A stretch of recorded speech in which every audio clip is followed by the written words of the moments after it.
up everyone, welcome back to Mainly Movies, the channel where we talk about, well, mainly movies. So with Glass just around the corner, I wanted to review the two movies leading up to it in the East Trail 177 trilogy. I have already reviewed Unbreakable, which the link will be in the description box below, but now we're going to talk about Split. So Split stars James McAvoy and he plays a character named Kevin who has 24 different personalities inside of his mind. One of these personalities is named Dennis, and he has kidnapped 3 teenage girls and kept them underground in a bunker. So that's all I really want to say about the story, because I don't want to give too much away, because I really want you guys to see these movies, especially with Glass just coming out. But Split is my third favourite M. Night Shyamalan film, right after Unbreakable, which is right after Signs. But this movie, when it came out, I was a massive fan of this movie. This movie is like M. Night Shyamalan's revival film. I know a lot of people think that The Visit is, but I didn't really like The Visit as much, especially compared to this film. I'm such a big fan of this movie, I even have a poster up there of Split.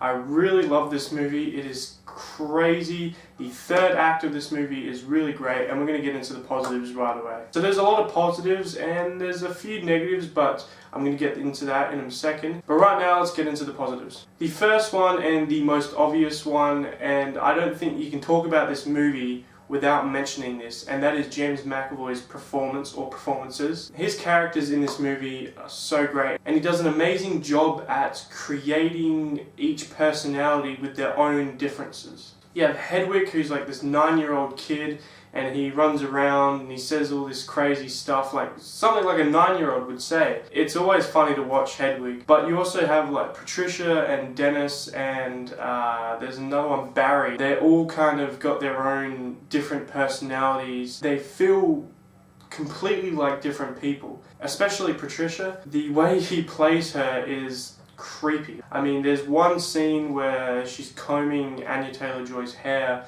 and the way her lines come out is funny, but it's kind of like nervous laughter. You just don't know what's going to happen next.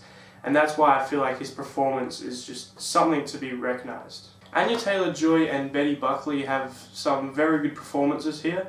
They are great in the scenes that they're in, and I feel like they kept the movie going, and they did an exceptional job. But I mean, the performance really goes to James McAvoy here. Anya Taylor-Joy has this backstory in this movie that a lot of people I heard don't really like the backstory, but I thought the backstory was really good, and I enjoyed it when they would cut back to the flashback of her as a kid. I actually enjoyed those scenes because it gave her character more depth, and I feel like the movie was stronger with her backstory. Now, another thing I wanted to mention is the lighting. The camera angles and things like that are very good, and they have this very claustrophobic feel to it. But I feel like the lighting is something that I really want to mention, because the white lights that he uses and the kind of like spotlights and things like that, they look phenomenal, and they really set the scene for you. They kind of make it really look kind of dark and kind of like you're in that scenario with them. And not many movies pull off lighting like this movie does. Another great thing is the way they blend scenes together. I feel like there is a very good structure in this movie. The way that the scenes move around, it doesn't feel like they're jumping around a lot. It feels like you really want to see what's happening. Like, you have a flashback scene and it feels like the movie knows when to cut and go back to the actual problem that's happening. And the structure of the film just feels very, very good. I love the way that this movie is pieced together. Now into the negatives. I don't really have many negatives with this movie. The only two that I really have, the first one is the performances by the 2 other teenage girls weren't as strong as Anya Taylor-Joy,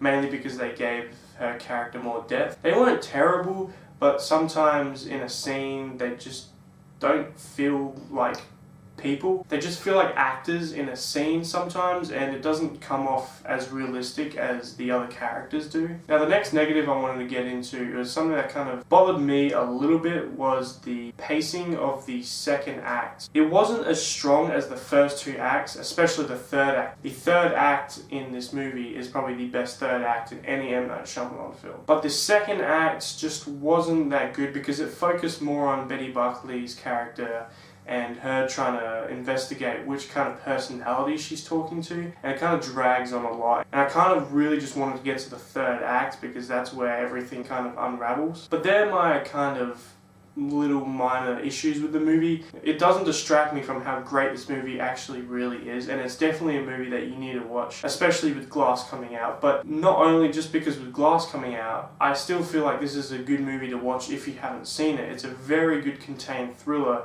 and James McAvoy's performance is out of this world. So overall, I love Split. It's a great movie. M. Night Shyamalan is a genius director. I mean, he's done some bad films, but Split is his revival movie. This movie was fantastic, and that's why I'm going to give this movie an 8.5 out of 10. So guys, if you enjoyed this video, please leave a like and subscribe, and I hope to see you guys in the next video. So guys, thank you for watching, and I'll see you guys next time. Bye.